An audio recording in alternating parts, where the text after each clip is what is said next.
Entendeu mesmo lá no... só acertar aqui o meu celular, que ele tá me atrapalhando um pouco.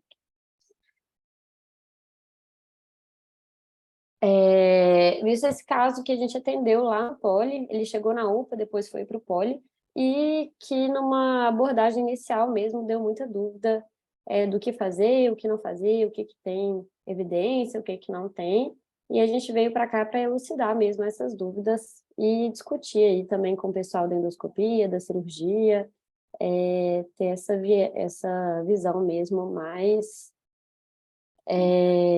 multi do caso. Então, começando aqui, o caso que a gente atendeu, né, foi uma paciente do sexo feminino, de 49 anos. Ela foi admitida na UPA depois de cerca de 24 horas da ingesta de soda cáustica. Ela foi por meios próprios mesmo e chegou lá por queixa de disfagia importante, uma dor abdominal que não era tão importante e um relato de vômitos borráceos. Na avaliação inicial, eu aéreas prévias, não tinha estridor, estava eupneica, saturando bem ar ambiente, estável hemodinamicamente, normotensa, um pouco taquicárdica, com sensório bom, gárgula de 15, alerta, consciente, comunicativa, apesar de uma certa dificuldade ali de comunicar mesmo pela dor mesmo, na fonação.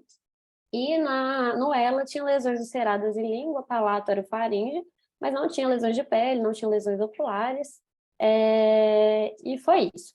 Na propedêutica inicial, veio um laboratório sem alterações relevantes, a gente já pediu um raio-x de tórax, que também não veio sinais de pneumomediastina ou de pneumoperitônio, e a gente pediu também uma TC de tórax no período da tarde, tórax e abdômen, que veio só um espessamento parietal do esôfago.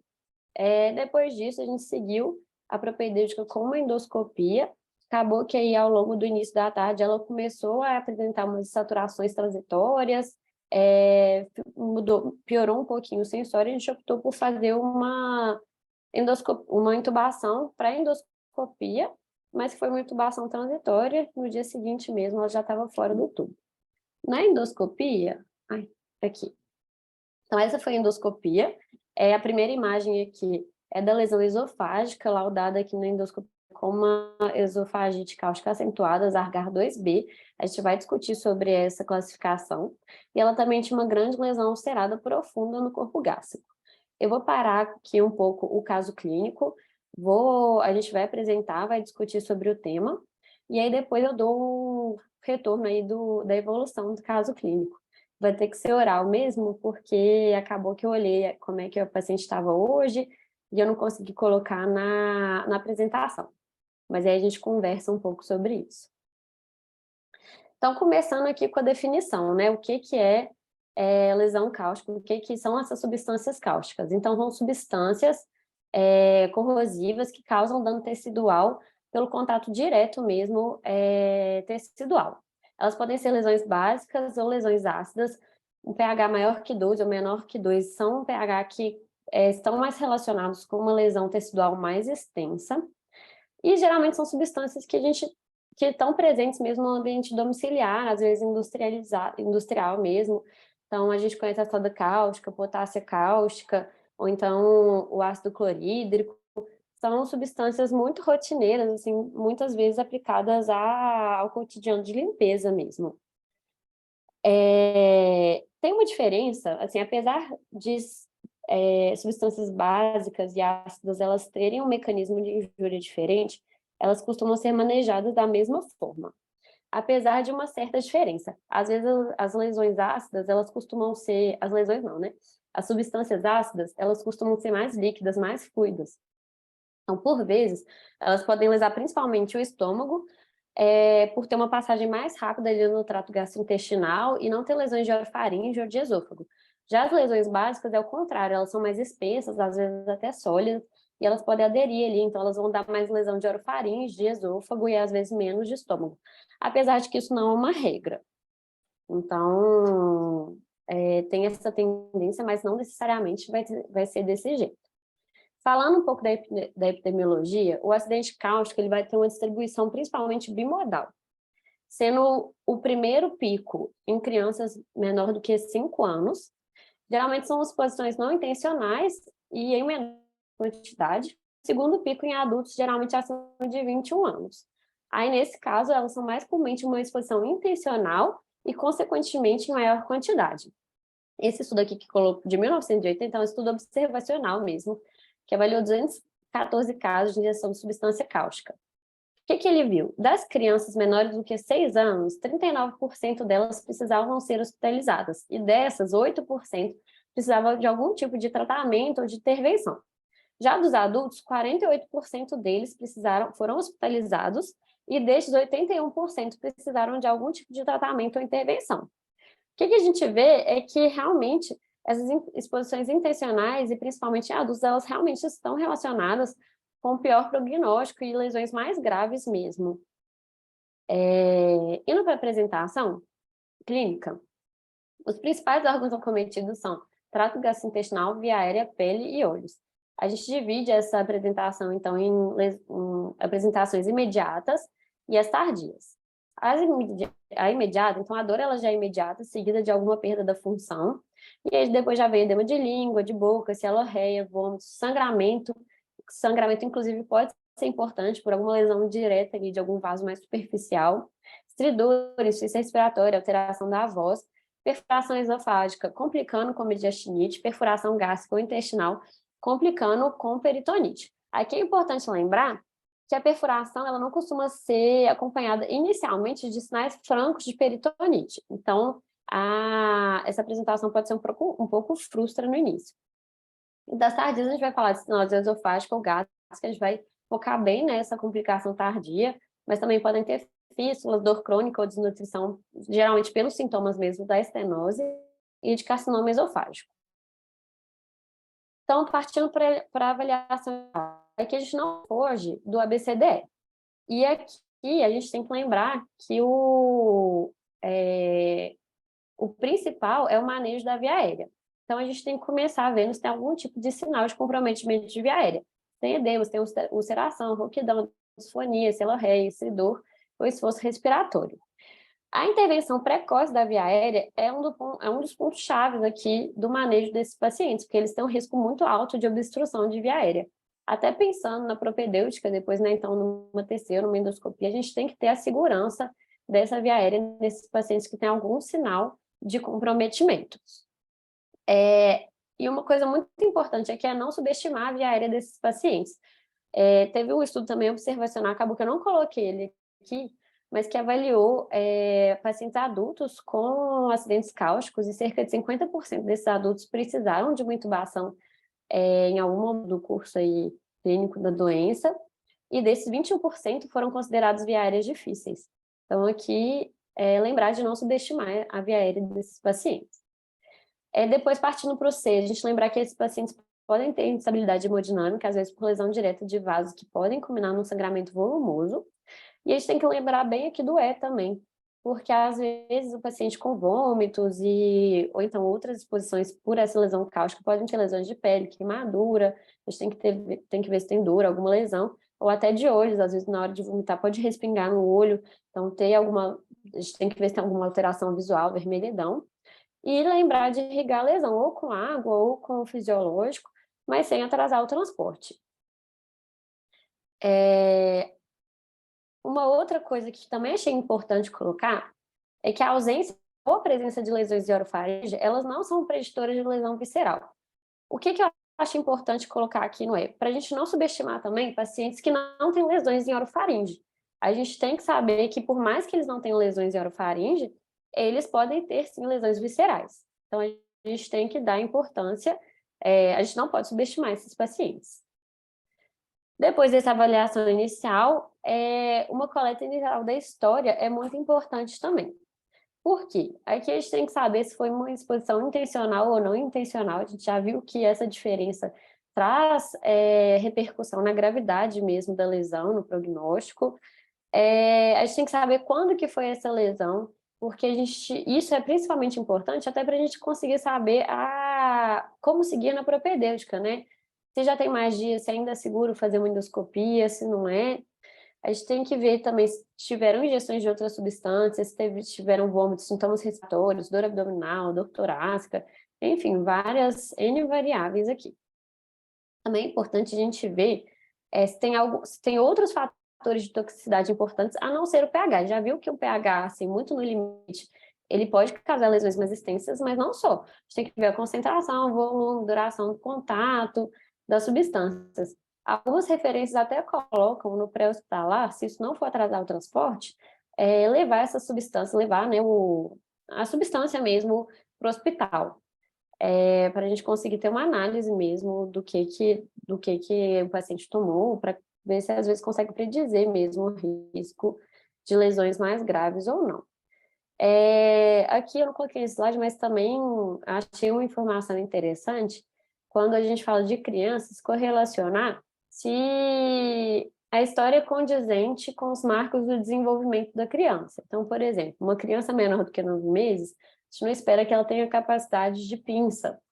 Ou então uma criança menor do que 2 anos, que a gente não espera que ela consiga desenroscar a tampa de uma garrafa.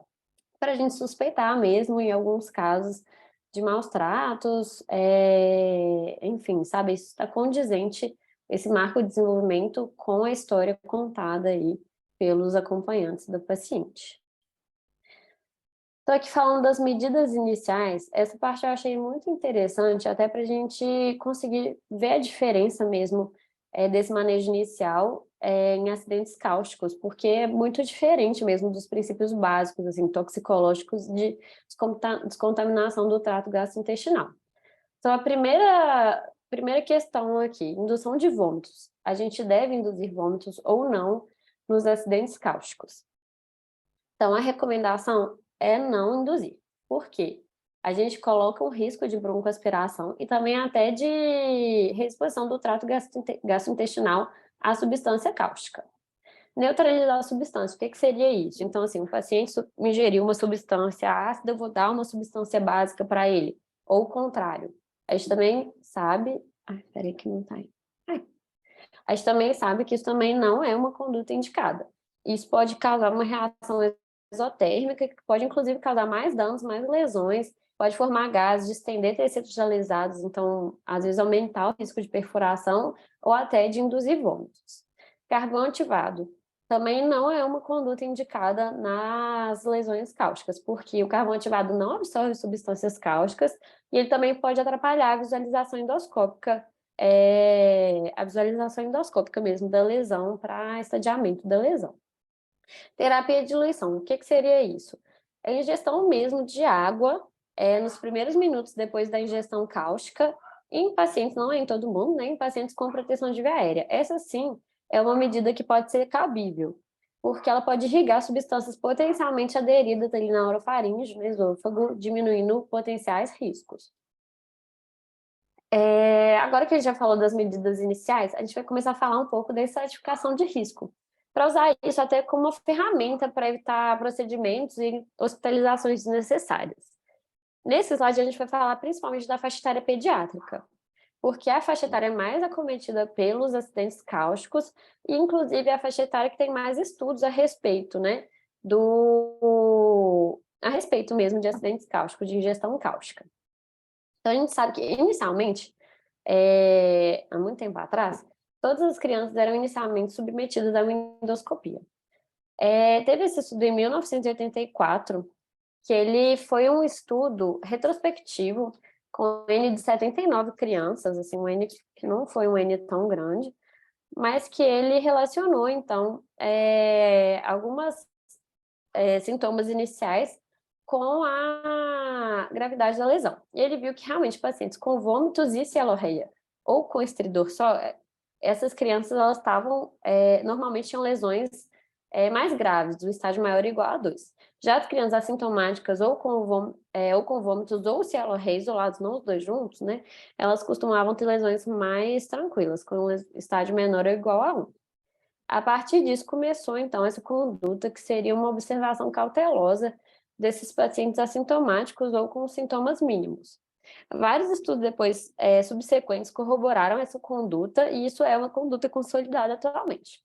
Mas tem que prestar atenção que isso não pode ser extrapolado, então, para a ingestão de ácidos, porque foi estudo feito com crianças com ingestão de substâncias básicas, e também não pode ser extrapolado para adultos, ainda mais com exposição intencional a lesões cáusticas.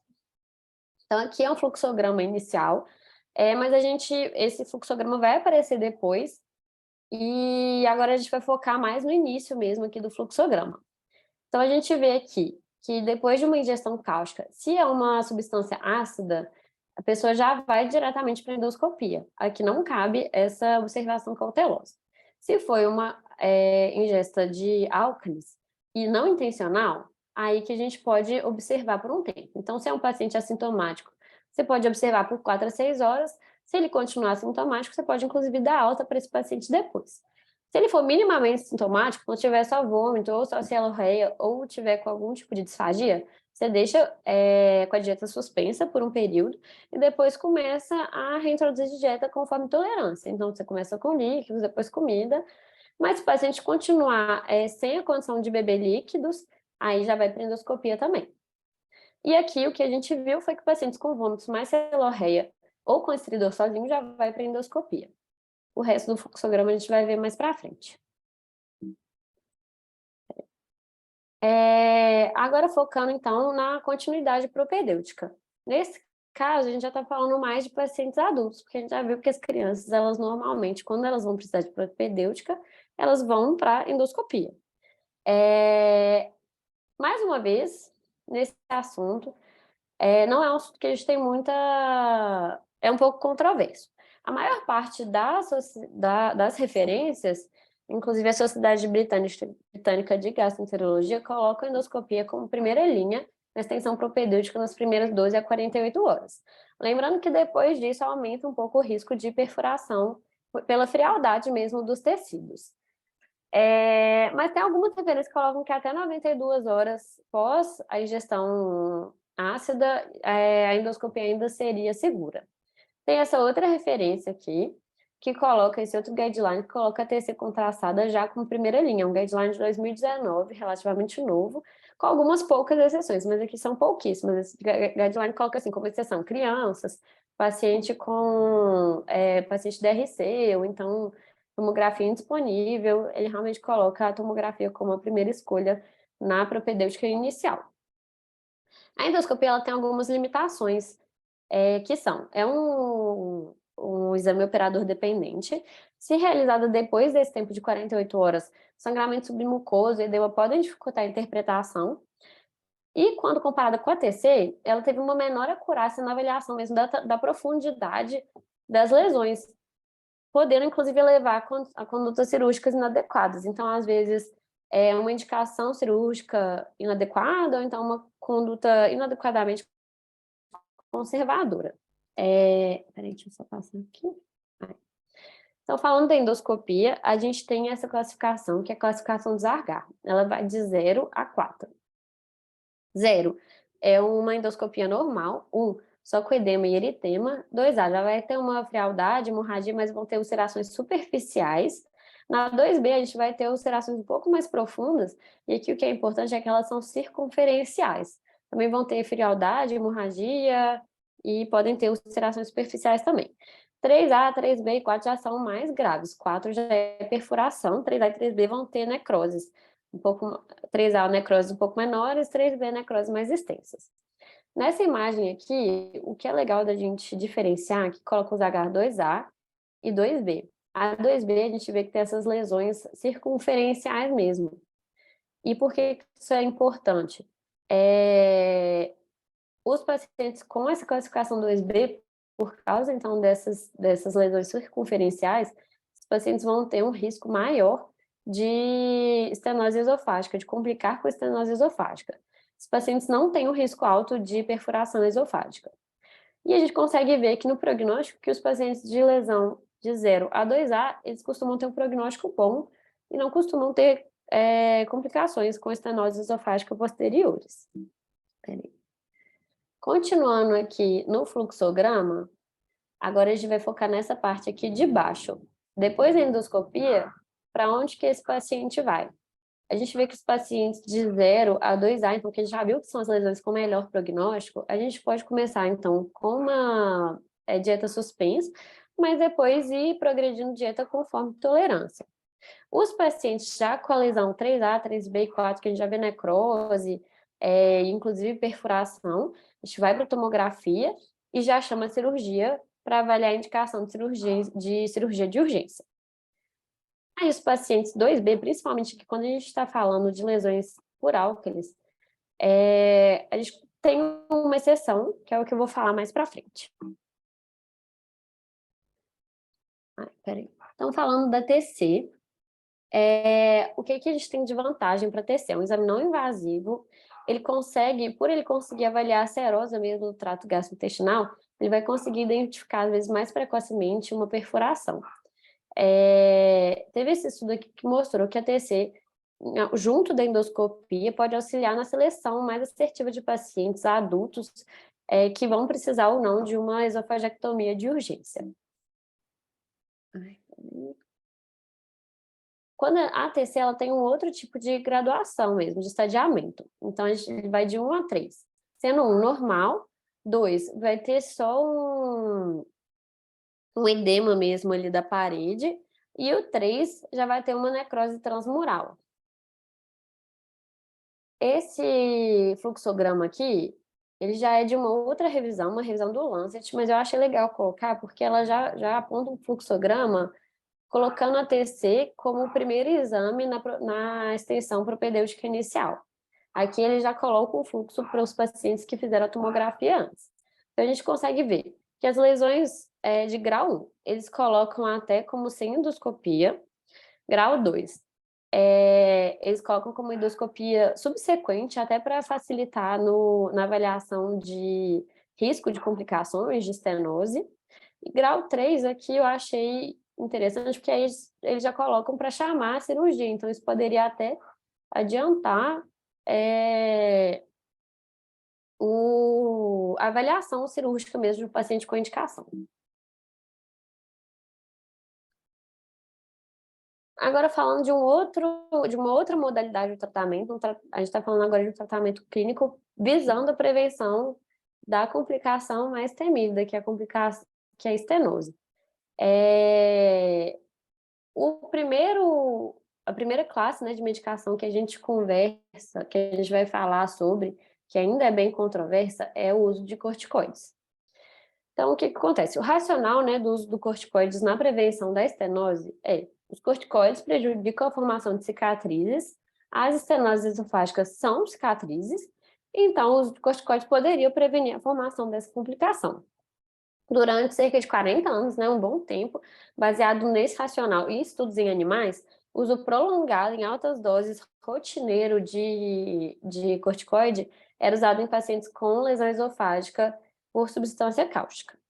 Estudos posteriores aí que vieram, a gente consegue, os principais foram esses de 1990 e 2000, eles não conseguiram mostrar mesmo um benefício significativo dos corticoides na prevenção de estenose.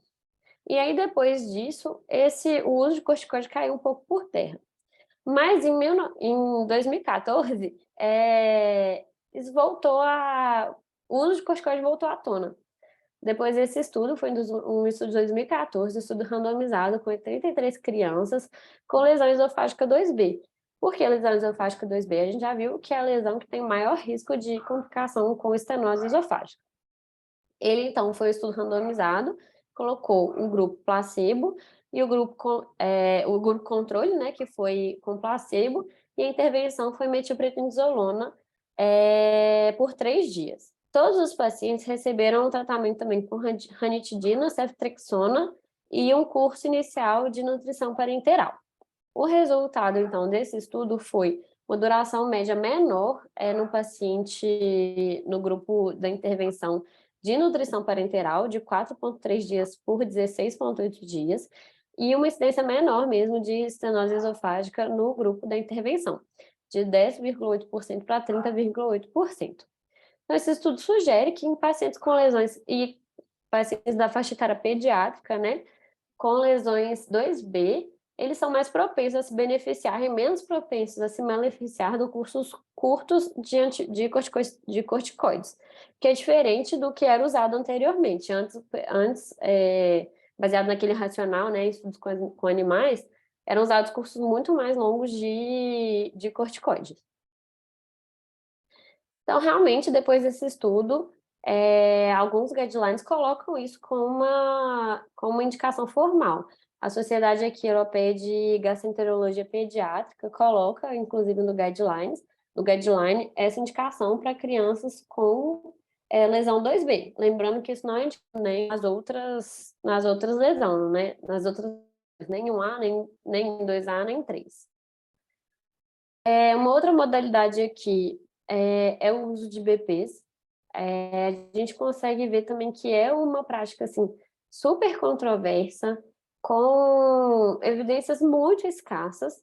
Acaba que assim, o racional induz a gente a pensar que pode ter menos lesão pela substância cáustica, ou até assim, até pensando em substâncias básicas por uma reação, por uma diminuição da reação exotérmica, mas isso é puramente o racional fisiopatológico. Comumente, eles são prescritos a despeito da pouca evidência do benefício. O UpToDate coloca como ele recomenda usar, mas com prevenção de úlcera de estresse na dose que a gente já conhece.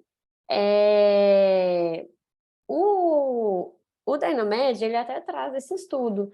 Foi um estudo randomizado, mas com N baixíssimo. A gente consegue ver que é um N de 20 pacientes. Então, fica assim, bem controverso, mais a critério do médico. O que eu conversei com o Miguel é que parece que, assim, quem usa não está errado, quem deixa de usar também não está errado. E a gente vê que ainda carece de muita evidência, muito estudo para a gente conseguir embasar essa prática, embasar ou não essa prática. Outras modalidades, então, antibiótico, eles não são recomendados se não tiver evidência de infecção ou de perfuração. Tem essa exceção, porque em pacientes, naquele grupo bem seleto de pacientes que podem ser tratados com corticoides, né, que são as faixa etária pediátrica com lesão 2B, o estudo foi feito com antibióticos. Então, nesses pacientes, a gente pode associar antibiótico, sim. Sucralfato também é um estudo, é uma intervenção que ainda carece de muito estudo. O que a gente tem foi um estudo randomizado com 15 pacientes, que teve um resultado apontando para um benefício, mas que a gente também não consegue embasar essa prática ou não. Ainda precisam de mais estudos. Uma coisa muito importante de lembrar é antes da alta. Às vezes a gente fica focado muito nessa parte técnica, e pacientes que às vezes têm uma internação prolongada e a gente esquece do que é essencial mesmo. A gente vê essa avaliação psiquiátrica e garantir mesmo que essas condições elas vão estar bem amarradas para a alta. Se esse paciente vai ter um suporte psiquiátrico, psicológico antes da alta, independente da gravidade da lesão. Agora falando um pouco do acompanhamento, né, e das complicações, a gente vai falar das estenoses esofágicas. A gente já falou, então, que elas são mais comuns em pacientes a partir de lesão 2B, e a recomendação aqui que eu achei foi de repetir a endoscopia de 4 a 6 semanas depois da ingestão da substância. O risco de estenose nesses grupos de pacientes é de mais ou menos 80%, é um risco muito grande, e eles costumam se desenvolver nessa época mesmo, de 4 a 6 semanas depois da ingestão da substância. Lembrar que pacientes que começam com disfagia e regurgitação, a gente tem que suspeitar de estenose e fazer endoscopia nesses pacientes. As dilatações, elas costumam ser feitas de 3 a 6 semanas depois do acidente, com intervalo entre as dilatações de 1 a 3 semanas. Às vezes elas precisam de 3 a 5 sessões para a resolução dos sintomas. E aí a gente tem que considerar essa reconstrução esofágica cirúrgica mesmo, depois de 5 a 7 tentativas de dilatações não bem-sucedidas. Uma outra complicação seria a neoplasia esofágica. A gente tem alguns estudos que mostram que o risco de câncer esofágico depois de uma lesão cáustica é de 1.000 a 3.000 vezes maior do que na população geral. A gente pega a incidência, né, de neoplasia esofágica nos pacientes com lesão cáustica, ela varia de 2 a 30%, com esse período de latência de 10 a 30 anos. Algumas referências indicam, né, esse rastreio de câncer esofágico nesse tipo de paciente com lesões maior ou igual a 2B, a partir de 10 a 20 anos do acidente. E aí vai repetir esse rastreio a cada 2 a 3 anos. A evidência mesmo da indicação desse rastreio é baixa, mas ela continua nesses guidelines. Essas foram as referências e fim.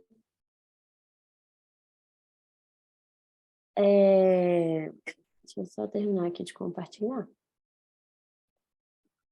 Mas é isso. Sofia, ótima aula, super explicativa, super atual. A pena que, como você e o Miguel já tinham comentado antes, que poucos estudos e N baixo dos estudos, né? Um N bem pequeno, né? Nossa, muito baixo. Muito. Eu fiquei impressionada mesmo, porque o Miguel tinha me falado mesmo que assim, precisava ainda de muitos estudos, que os estudos eram muito ruins, mas eu não imaginava que era tanto, assim, igual o estudo que a gente tem de IBP com N de 20 pacientes. Mas você sabe por quê, né? Eles não têm interesse nenhum, porque não tem nenhuma medicação que envolva dinheiro, não é uma coisa que, infelizmente, que alguém queira financiar, né? Uhum. Ô, É. Sofia, quero te parabenizar pela palestra. Foi excelente sua aula. Você tem uma oratória muito boa, seus slides foram bem montados. Deu parabéns mesmo, gostei muito. Só queria que você Obrigada. voltasse lá no programa daquele artigo do New England de português. Espera aí. Só finalizar. Isso, aí. Acho que é só importante a gente frisar aqui, muito bem explicado por você, esse USA Protocol, né? Uhum. Que essa referência sugere que aquela criança que tem endoscopia com ZH2B se beneficia do corticoide, né? Você viu lá que tinha um odds rate bom, de quantos por cento? Acho que é 30%, né, de melhora lá, que você tinha falado. Só que essa referência ela não pode ser passada por adulto. O adulto ainda a gente não indica o uso do corticoide independentemente do ZH. Então, eu Uhum. acho que tem que ficar bem claro aqui para o pessoal para não ter esse tipo de dúvida. E o omeprazol, igual você falou, né? A referência é muito ruim, a evidência é muito ruim. Então, eu não consigo falar para aquela pessoa que quer usar, não usar, e a que não quer usar, usar. Então, acho que vai ficar a critério de cada um aí, se quiser olhar os estudos. Eu acho que não está errado usar o omeprazol ou não usar. Eu vejo a maioria do pessoal usando, né? Porque parte do raciocínio fisiopatológico. Então, essas duas coisas que eu acho que tinha que definir bem. Para a criança, 2B, usar o corticoide na dose da metilprednisolona que estava lá, mais a ceftriaxona e a ranitidina, que foi feito nesse USTA protocolo, que foi um estudo, um ensaio randomizado, 83 crianças, os grupos foram divididos, o endoscopista foi cegado, depois foi feito o raio-x com bário, também foi cegado, mas assim, um N bem pequeno. Mas os guidelines estão colocando ele no manejo de substâncias cáusticas nas crianças. No mais, acho que você explicou muito bem, gostei muito, parabéns. Parabéns mesmo, Sofia. Obrigada, e obrigada pela orientação também. Achei os artigos que você mandou muito bons. Eu acho que vale bem a pena também para quem quiser ir dar uma revisada no assunto, guardar esse artigo aí nos arquivos do celular. Muito bons. Agora, E agora, Sofia, pode falar, Bernardo. beleza? E, Parabéns pela aula, viu? Excelente. obrigada, Dani. Um assunto muito raro da gente ver, né? 12 anos de PA, acho que eu vi umas 2 ou 3 vezes. Com criança, com quem atende, o tipo da galera de emergência, é um bocado mais, né? Um pouquinho mais, pelo menos. E muito legal mesmo. Você trouxe assim, várias informações, até então, muitas delas, né, desconhecidas, e legal ver a classificação, e legal ver que as medidas que a gente tende a tomar, né, muitas vezes, como aconteceu com aquela paciente especificamente, né, elas, na verdade, elas carecem mesmo de evidência para sua sustentação. Eu acho que eu sofri um pouco com a falta de evidência com os N's, só para a gente falar um pouquinho, minimamente, de MBS. Você se incomodou mesmo com isso? Eu me incomodei, assim. Principalmente com os de BP.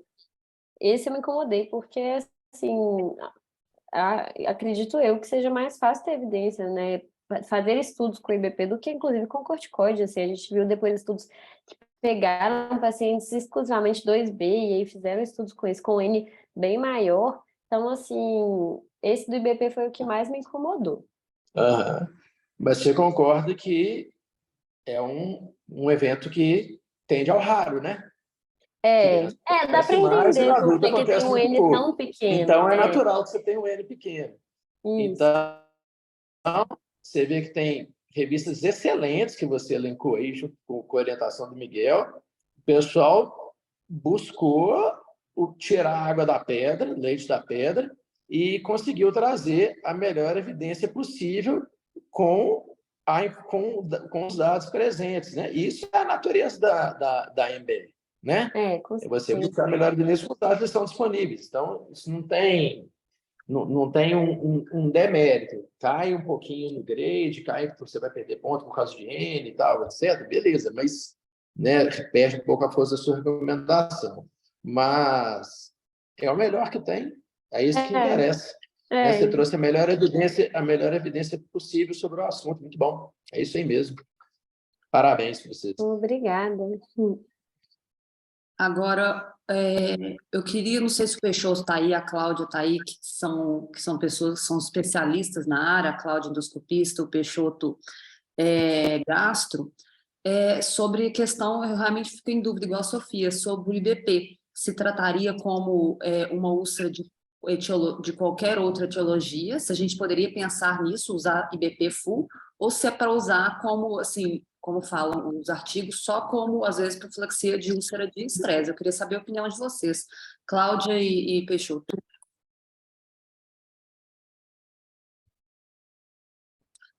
A gente não está te ouvindo, não, Cláudia. Posso falar? Eu não tô, a tela ainda está compartilhada com a dela? Tá sim, agora a gente está te ouvindo.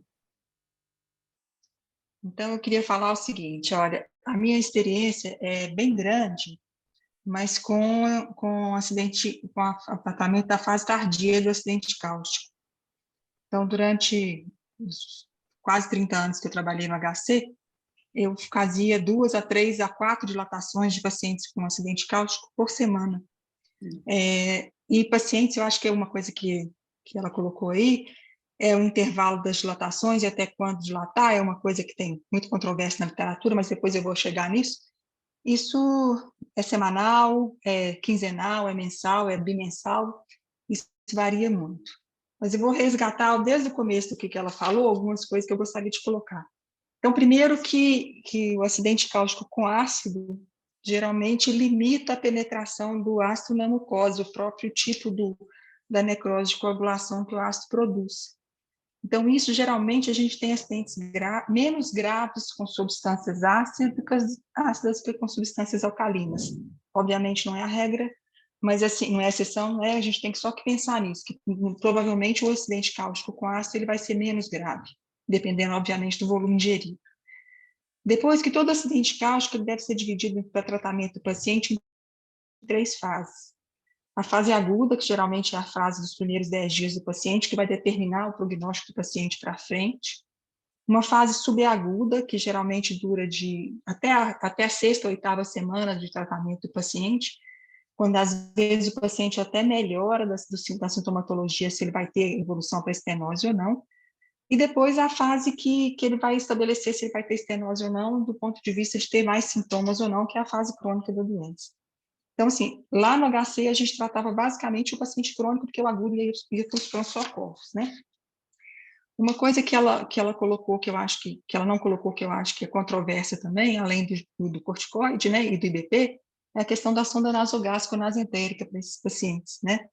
Então, assim, o que a literatura estabelece também como controvérsia é que talvez os pacientes até 2A não se beneficiariam de uso de sonda nasogástrica ou nasentérica, basicamente, que os 2B ou 3 talvez tivessem algum benefício por fazer um processo de descompressão gástrica nesses pacientes, evitando a distensão a distensão gástrica por ar, do ponto de vista deles terem lesões muito graves. Isso também é controverso, mas tem alguns trabalhos na literatura que colaboram com essa colocação da sonda. Depois, em relação à tomografia, tem umas coisas recentes publicadas agora em 2021, 2020, 22, 21 e 20, que mostram que a avaliação da extensão da lesão esofágica da tomografia, com ou sem contraste, ela poderia ser equiparada à avaliação da endoscopia. Então, os pacientes conseguiram... Está aqui um barulho enorme de trovão, desculpa, gente. Os pacientes que tivessem a classificação tomográfica, que não é igual à endoscópica, de pior prognóstico, eles bateriam a classificação deles com a endoscopia na maior parte das vezes, né? A questão da endoscopia, ela não é muito confiável para a gente avaliar a extensão da lesão, a profundidade da lesão, porque o que a gente está vendo é a mucosa só, né? Então, muitas vezes, uma lesão mais profunda, a tomografia avaliaria muito melhor do que a endoscopia. E uma coisa importante para a gente lembrar é que mais ou menos 90% dos pacientes que são Stargardt 2B, eles têm 2B ou 3, eles têm 93% desses pacientes têm lesão gástrica significativa, mais ou menos 30 a 40% deles têm lesão duodenal significativa. Então, acho que são essas coisas que eu queria levantar e estou aberta a pergunta. E a questão da dilatação e do tratamento cirúrgico, né? O tratamento cirúrgico em fase aguda é de complicação e o de fase crônica basicamente ninguém quer operar, que é um paciente ruim de operar porque ele tem uma periesofagite, ou se ele já foi manipulado em fase aguda com gastrostomia, ele não tem condição de fazer tubo gástrico para substituir o esôfago, fazer tubo com cólon é um desastre para o paciente do ponto de vista a longo prazo, e alguns pacientes que eu acompanhei durante muitos anos evoluíram para a neoplasia. Então, eu tive pelo menos desses pacientes que eu acompanhei durante muitos anos, pelo menos uns 4 que evoluíram para neoplasia esofágica, e é uma neoplasia que é difícil da gente fazer diagnóstico por endoscopia, porque como a mucosa está toda estenosada, quando a gente percebe, a neoplasia já é muito avançada, que até ela vai vindo por baixo daquela lesão daquele epitélio fibrosado que está ali. Então, é comum a gente, às vezes, fez uma endoscopia 3 meses atrás e agora ele chega com uma neoplasia. E não uma neoplasia pequena, uma neoplasia avançada. Então, eu tive, infelizmente, a oportunidade de acompanhar alguns pacientes que eu acompanhava há muito tempo e que desenvolveram neoplasia de esôfago. Então, a recomendação é que esses pacientes com mais de 10 anos de acidente cáustico, né, da literatura, que eles façam, sim, endoscopias pelo menos anuais, mesmo que eles sejam assintomáticos. Então, acho que era isso que eu queria colocar. Entendi. Ô, Cláudia, Sofia, agora... Pois não. não questão perde, sobre manda abraço com a Cláudia aí. Oi? Não, manda abraço com a Cláudia aí. Ô, Cláudia, agora uma questão sobre a sonda, que a gente ficou em dúvida no atendimento dessa paciente, até a Alice depois pode falar, que a Alice estava avaliando ela no CTI, acho que a Alice está na reunião, sobre se tem benefício ou não de, já na hora que faz a endoscopia, na emergência, na hora que vê o grau da lesão, Zaga, no caso dessa paciente que a gente atendeu, foi 2B, se já seria benéfico passar uma sonda nasoentérica pós-pilórica no ato da endoscopia de emergência, para depois pensar na nutrição desse paciente. Queria saber a sua opinião. Essa paciente especificamente que a gente está falando, ela tinha uma lesão gástrica muito significativa, né? Então, distender o estômago dela para a gente conseguir passar uma sonda pós-pilórica por endoscopia ou qualquer coisa que seja, eu achei temerário, né? Foi até eu que fiz a endoscopia dela na fase aguda. Então, ela tinha uma lesão gástrica, e eu até falei para o Paulo na hora lá, fica atento, porque essa lesão gástrica pode perfurar, porque era uma lesão gástrica muito feia. A lesão gástrica dela é feia, né? Era feia, não sei se daí. Então, assim, eu acho que é uma coisa realmente para discutir, porque, assim, se o paciente tiver sinais de complicação, eu acho que não, mas se for para realimentar, talvez sim. E aí, se precisa de endoscopia ou não para passá-la, se ela precisa ser pós-pilórica ou não, se a lesão esofágica só que existir, ela não precisa ser pós-pilórica, né? E aí não precisaria ser passada na endoscopia, nem por endoscopia depois, porque o fato de passar por endoscopia ou não vai mudar a lesão esofágica que esse paciente tem se ele não tiver estenose. E como a estenose não se instala nessa fase aguda, então ele não precisaria ser passado por endoscopia. Viu? Entendi. Sofia, Oi. a nossa paciente, ela ganhou TC? Ela acabou ganhando TC no início da tarde, assim, Foi de depois que eu manhã, fiz a endoscopia dela. acho que foi um pouco antes. Acabou que a gente fez uma tomografia antes da endoscopia. E depois eu isso até falei com quem estava falar que deveria fazer uma avaliação se ela não tinha, para poder fazer esse estadiamento dela. Ela fez a tomografia antes da endoscopia. E ela era Zahar 2B, não era? Era. Isso. E a TC acabou batendo mais ou menos com o que a Cláudia falou também? Você não viu Teve nada. uma... Só tinha um espessamento difuso ali, pelo que eu entendi, classificaria como 2, como grau 2 no estadiamento do TC. Mas, o Bernardo, eu acho que a TC tem contraste. Tem que ser TC com contraste. Ah, não, claro. Não, a dela foi com contraste. Com contraste? Foi. Foi contrastada. Não, beleza. Muito bom, vamos restar dúvidas bio, né? Se a Cláudia tem suas dúvidas, né, Cláudia? Imagina a Eu gente. tenho, várias. Ô, Peixoto, enriqueça a aula aí para a gente. Não, eu estava nesse dia, eu acho que a Cláudia dispensa comentários, né? Sempre um prazer aprender com ela aí. Tem alguns aninhos de endoscopia aí ajudando a gente. Eu estava no dia também, o Miguel estava, foi um caso muito interessante, assim.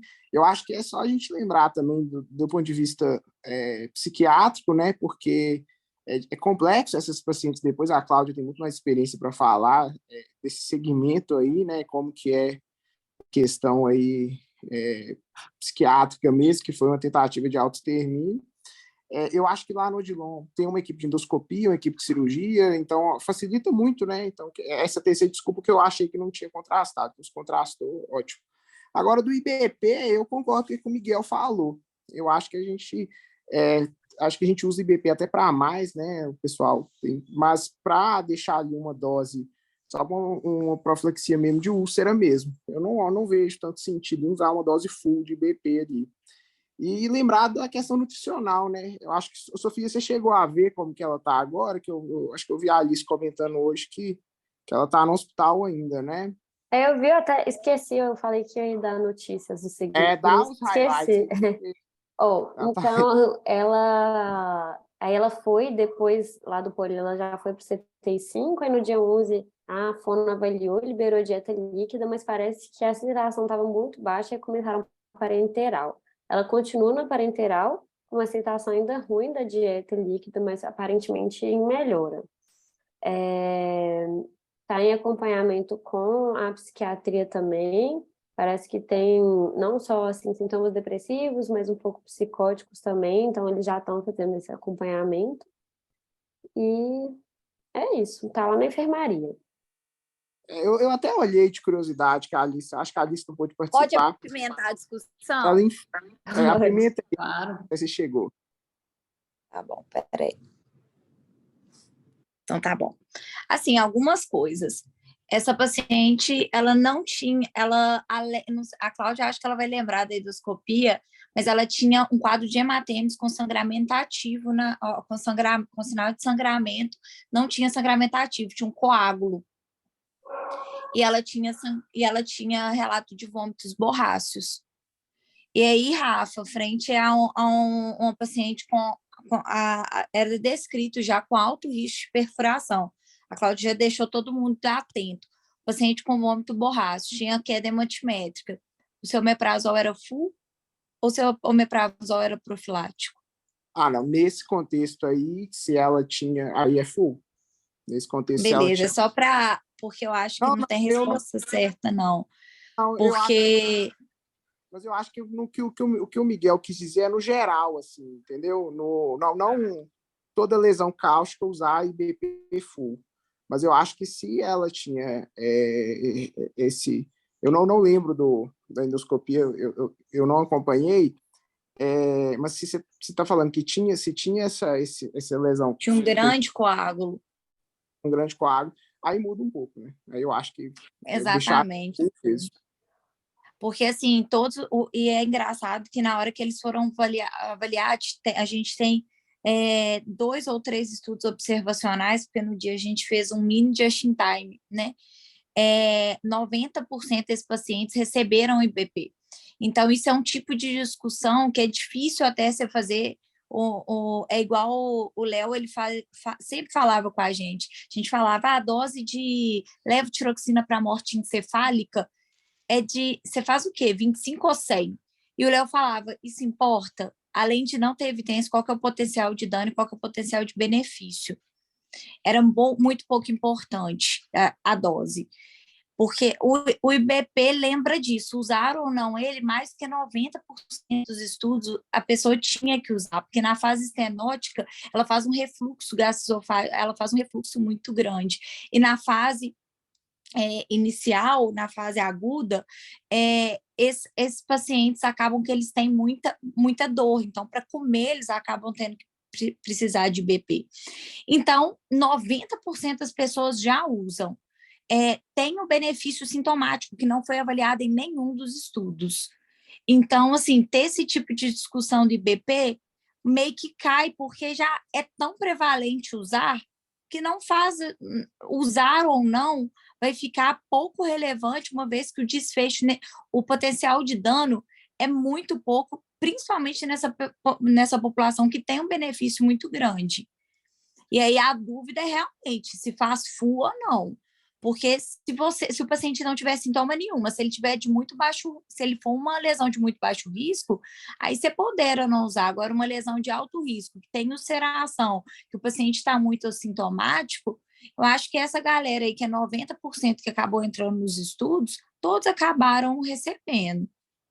E aí a dose full, que eu acho que realmente seria discussão, fazer ou não dose full. Acho que seria igual o Rafa falou, nesse caso específico, o paciente tem uma lesão, tem sangramento, etc. Aí cabe fazer, sabe? E assim, outra coisa que eu me questiono mesmo, a indicação de jejunostomia para essa paciente, ou porque ela é uma paciente que o desfecho dela hoje, lá na enfermaria, é uma sepse associada a catéter por causa parenteral. Exatamente de hoje. Porque quando eu tenho uma indicação de usar a sonda por mais de 3 semanas, para todos os pacientes eu não penso em uma via alimentar cirúrgica. Essa paciente eu não tenho previsão de conseguir nutrir ela por via fisiológica pelo menos 4 semanas. Hoje ela está séptica na enfermaria. Eu acho que só para voltar ao IBP, os crônicos vão todos usar o IBP. Todos, assim, todos, há de infinito. Usa. Há de infinito, né? E o agudo, acaba que eu vi, enquanto eu estou te falando, eu vi pouco agudo, tudo que a gente vê é usando IBP também, por conta do risco, não é do risco, né? Mas de que ninguém fica estudando muito esse risco-benefício, porque, na realidade, a literatura é pobre nessa avaliação. Exato. Mas as recomendações dos especialistas fica falha mesmo. Mas se fosse eu usaria, entendeu? Nessa paciente especificamente. Acho que é difícil. É um potencial de dano muito pouco para um risco muito grande. O risco-benefício, assim, eu acho que o benefício pode não ser pouco, pode não ser tanto, mas o risco é maior ainda. Eu usaria nela. E aí, essa paciente, o que me preocupa é isso, porque tá lá na parenteral, porque não consegue nutrir até hoje. Então, acaba que esses pacientes vão para a via cirúrgica, né, Cláudia?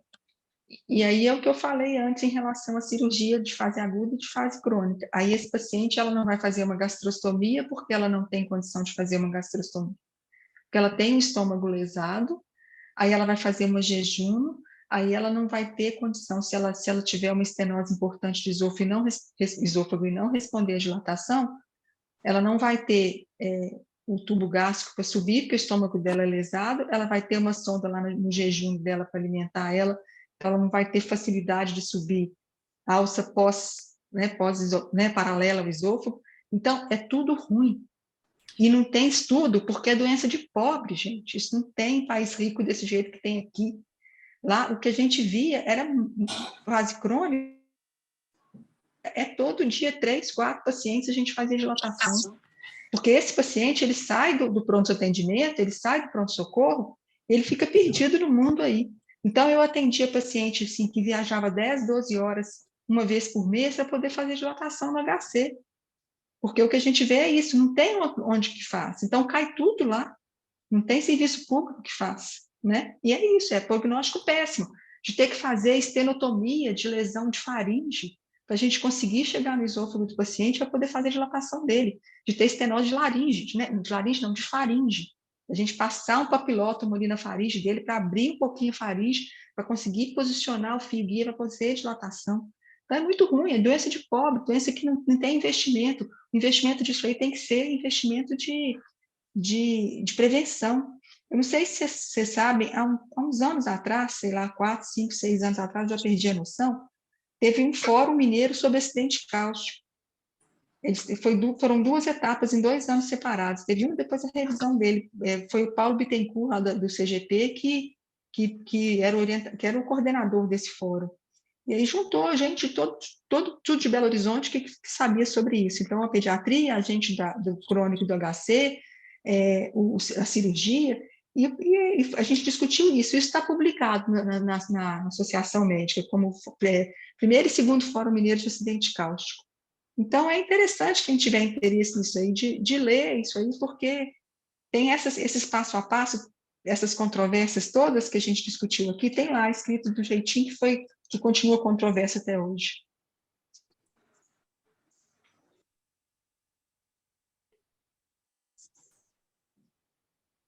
Disponibiliza isso para a gente aí, Cláudia. Pois é, eu vou pegar, eu acho que eu tenho ele salvo lá no computador da endoscopia, lá na sala de endoscopia, eu acho que eu tenho ele lá. Ô, Cláudia, Eu vou ver lá. salvo, manda para mim que eu mando para o grupo Gente. pessoal aqui.